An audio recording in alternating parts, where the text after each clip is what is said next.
At the age of 12, Carol found herself immersed in a swimming competition that became a pivotal point in her childhood.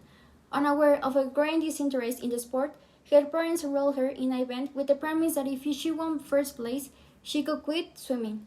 The next months were marked by intense training, where each stroke served as a reminder of her desire to be free from swimming.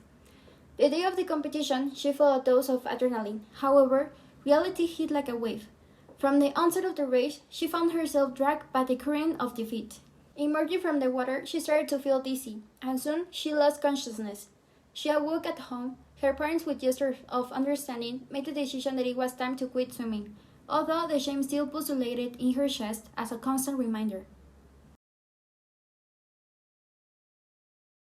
This story goes back to my childhood, when at the age of 12 I found myself in a swimming competition that would change my perception of the sport forever. Wanting for a long time to quit swimming, my parents encouraged me to participate with the promise that if I won first place, I could be free of the sport that had accompanied me for years. That is why I found myself in intensive training, where each stroke was a reminder of the desire for my liberation. On the day of the competition, the scent of chlorine and adrenaline invaded me as I prepared to get into the water. From the outset of the race, I found myself swept away by the current of defeat, struggling to stay afloat. Emerging from the water, I started to feel dizzy, and soon I lost consciousness. I awoke at home with a bitter taste of failure on my lips. My parents, with gestures of understanding, made the decision that it was time to quit swimming, although the shame still throbbed in my chest as a constant reminder.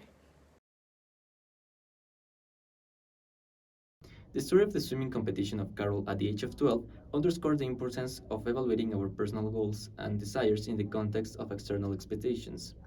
Despite her desire to quit swimming, she was motivated to participate in the competition with the promise that if she won, she could leave the sport. Her education and effort over the months reflect her commitment to this goal.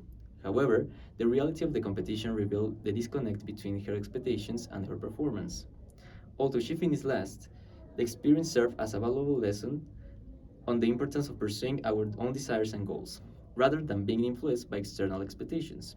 The compassionate support of Carol's parents at the end of the competition underscored the importance of making decisions that are aligned to our own happiness and well being.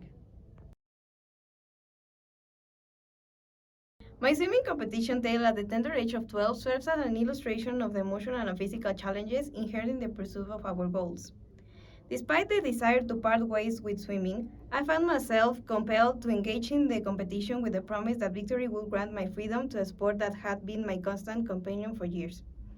Through months and arduous training, I exhibit a level of dedication and discipline that mirrored my commitment to the ultimate goal of triumph.